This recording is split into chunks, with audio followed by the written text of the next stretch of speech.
mohon izin Bapak dosen pengampu biologi umum, Bapak Praka Santoso, SPI, MSI. Kami dari kelompok 5 akan membuat video pembelajaran dengan judul Soelenterata. Izin memperkenalkan diri, saya Radhi Fabil Zikriansyah dengan NIM 44432400061. Saya Oktavianti dengan NIM 44432400062. Saya Raisyana Zoizmareta dengan NIM 444324043. Saya Primadani Nadia Sofi dengan NIM 44432400006. Perkenalkan, nama saya Oktavianti dengan NIM 44432400062. Di sini saya akan menjelaskan sedikit tentang Soelenterata. Soelenterata yaitu Soeles rongga internal usus, artinya rongga tubuh yang memiliki fungsi sebagai usus. Soelenterata termasuk kelompok hewan yang tidak memiliki tulang belakang atau biasa disebut dengan hewan avertebrata. Di sini saya akan menjelaskan sedikit tentang deskripsi dari Soelenterata. Soelenterata nama lainnya adalah Cnidaria, diambil dari nama sel yaitu Cnidosites, yang mengandung sel-sel penyengat yaitu nematosid. Soelenterata yaitu adalah multiseluler, tubuhnya simetri radial, beberapa simetri biradial. Seluruh tubuhnya ada polip yang hidup menetap dan medusa yang hidup berenang bebas. Soelenterata memiliki dinding tubuh terdiri dari 3 lapisan yaitu epidermis luar, gastrodermis lapisan paling dalam, dan mesoglea antara epidermis dan gastrodermis. Sebagian besar hidupnya di laut yang dangkal, khususnya pada suhu hangat dan daerah tropis. Soelenterata tidak ditemukan di darat. Karnivora, makanan utamanya adalah krustasea dan ikan kecil. Struktur tubuh dari Soelenterata yaitu bentuk tubuh simetri radial. Simetri radial yaitu bagian yang sama didistribusikan secara merata dalam susunan melingkar dari poros tengah. Tidak memiliki kepala dan segmen tubuh. Bagian atas tubuhnya terdapat tulang mulut atau ostium yang dikelilingi oleh tentakel. Pada permukaan tentakel terdapat kapsul Cnidoblas yang beracun. Di dalamnya terdapat sel nematokis yang menyengat dan beracun.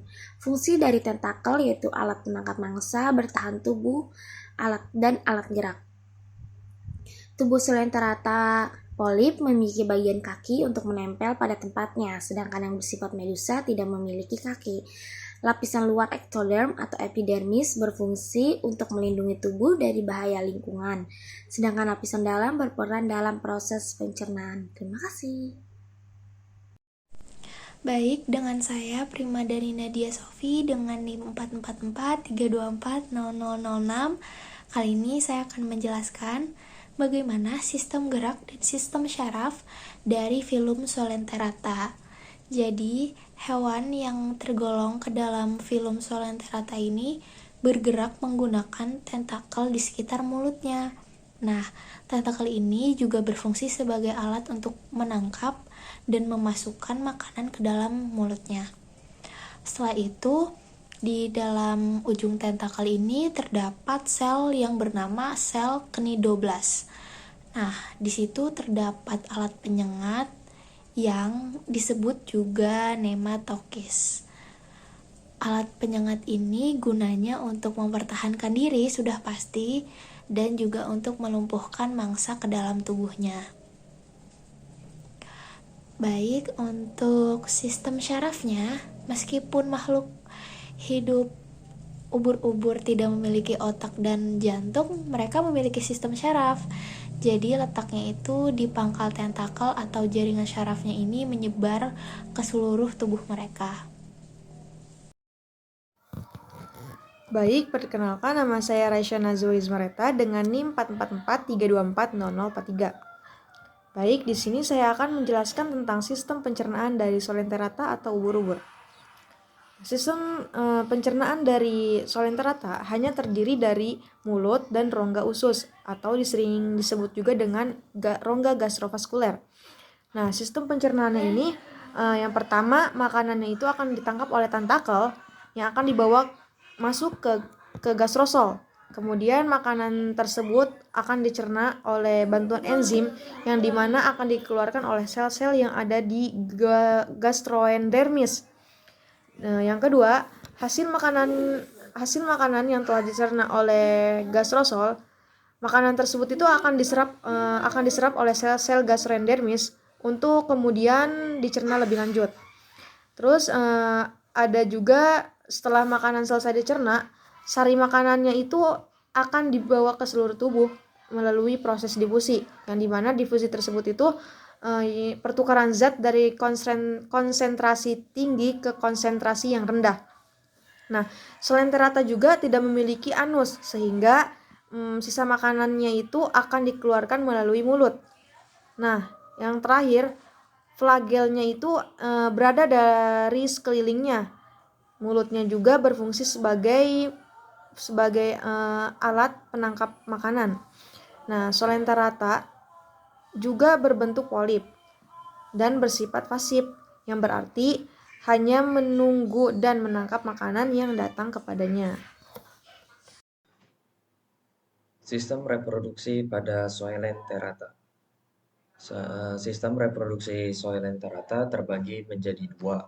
Yang pertama ada aseksual dan yang kedua ada seksual. Kita bahas yang aseksual. Pertama dilakukan dengan membentuk kuncup kaki pada fase polip. Yang kedua, makin lama makin besar lalu membentuk tentakel. Ketiga, kuncup tumbuh di sekitar kaki sampai besar hingga induknya membuat kuncup baru.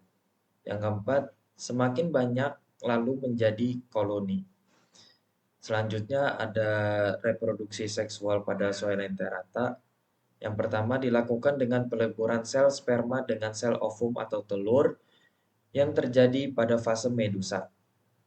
Lalu letak testis di dekat tentakel, sedangkan letak ovarium itu di dekat kaki. Terus sperma masak dikeluarkan lalu berenang hingga menuju ovum. Ovum yang dibuahi akan membentuk zigot. Mula-mula zigot tumbuh di ovarium hingga menjadi larva. Larva Bersilia atau planula berenang meninggalkan induk dan membentuk polip di dasar perairan. Selanjutnya ada sistem ekskresi dan sistem sekresi. Sistem ekskresi pada Solenterata dilakukan melalui proses difusi amonia sederhana melalui sel-sel permukaannya. Sistem sekresi pada Solenterata. Untuk sistem sekresi Solenterata, mereka tidak mempunyai sistem sekresi. Baik, untuk kesimpulan dari video ini, jadi Solenterata adalah filum hewan avertebrata yang hidup di laut yang memiliki tubuh simetri radial, rongga gastrovaskular, dan memiliki tentakel dengan sel penyengat atau yang disebut juga nematokis. Setelah itu, hewan ini memiliki tubuh yang sederhana dan tidak bersegmen. Dia tuh terdiri dari dua bentuk utama. Yang pertama ada polip, yang kedua ada medusa. Setelah itu, Solenterata berkembang biak dengan dua cara, ada seksual dan aseksual. Terus dalam ekosistem dia tuh juga memiliki peranan sebagai rantai makanan dan habitat di laut seperti terumbu karang. Selanjutnya, bagi manusia juga Solenterata memiliki manfaat seperti sumber pangan, penelitian objek, terus daya tarik wisata. Namun ada beberapa spesies yang memiliki sengatan berbahaya dan overpopulasi yang dapat mengganggu ekosistem laut. Jadi kita harus tetap menjaga ya kebersihan laut kita. Baik, terima kasih semuanya sudah mendengarkan sampai akhir. Wassalamualaikum warahmatullahi wabarakatuh. Sekian video pembelajaran dari kami, kurang lebihnya mohon maaf. Wassalamualaikum warahmatullahi wabarakatuh. Dadah.